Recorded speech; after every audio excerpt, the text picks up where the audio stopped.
Today we're here at this new housing development where one of the residents has asked me if I can help them transform the simple lawned garden that their new home came with into a reflection of their former home in the Yorkshire Dales.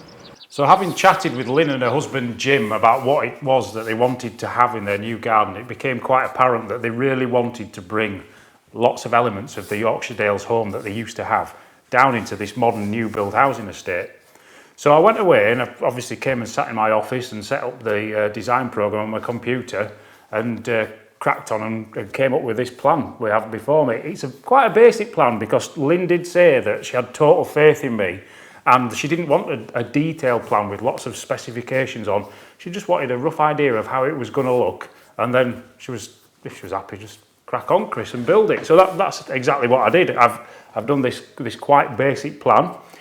Now, dry stone walls are everywhere in the Yorkshire Dales, and I know Jim and Lynn's previous property had a lot of dry stone walls around the garden. So that's something I have used in the design for their new garden. The new garden is on a slope, and therefore to incorporate the level lawns that Lynn said she would love to have for the grandkids, I'm going to have to terrace it. So it makes total sense to make those terraces out of dry stone walls. Here we are at the front of the house, which has undergone quite a transformation. Originally laid out just to grass with some simple concrete flags to the front door, we've got rid of all of the grass and all the concrete flags, replacing it with some grand steps made out of sandstone and a lovely planting area which is really going to soften the front of the house. It's got a hedge of lavender. We're going to mass plant it with some roses called Sexy Rexy, and we've dotted in a few standard hollies which will be perfect at Christmas with some fairy lights on. We've transformed this area where you walk through from the front of the house to the back garden into this lovely and quite quirky dry stone wall with a fence on, which is way better than the featherlap fence that was here before. And as you walk through the gate, you'll see there's the perfect area for the wheelie bins to be stashed, but well hidden.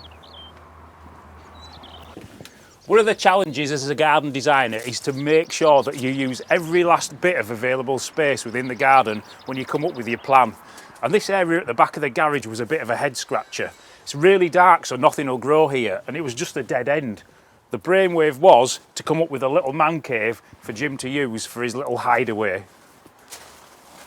When it comes to the hard landscaping in this garden, the two main features that we've used are the dry stone walls and the sandstone paths. Very typical of what you would have found up in the Yorkshire Dales where Jim and Lynn, who live here, used to live. We were really fortunate that this dry stone wall was actually here when they bought the house. This was originally the field wall before it became the housing estate it is. So we had that to work from, and all the other dry stone walls that we've incorporated in the garden, we've built them to match that style of walling. So here we have the main patio area, built to be accessed by both sets of patio doors and big enough to entertain lots of people. Now originally it was just a square of rectangular concrete flags that came out to about where I'm stood here, and then it was all grass. Got rid of those, made it so much bigger, so much more open, and lots of places for people to sit and have a drink. So the back garden falls from about 1 metre in the back corner down to ground level of the house.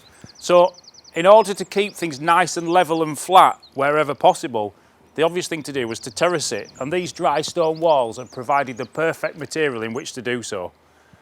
So I'm looking southeast right now, and that is where the sun is going to come up and come into play in this garden. And as it comes up, it's going to shine into the greenhouse, warm it right up, and then as the sun disappears off into the west, that heat's going to stay in there and keep everything warm all day, so everything's going to keep growing all day long. It's also great that the sun disappears off into the west because it stops the direct sun of the midday casting down on those plants and scorching them. Again, I'm going to talk about borders giving the garden a hug. This is the sort of the top side of the garden, and rather than us continuing through to the fence, we've built this border with a little bit of a raised edge. It encloses the garden a bit, it cuddles it. It also allows you to have the perfect place to put lots of colour in, which is some great interest when you're looking up the garden to the top.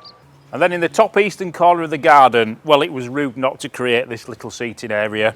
This is the last bit of sunshine on an evening and the perfect place to sit and have a glass of wine.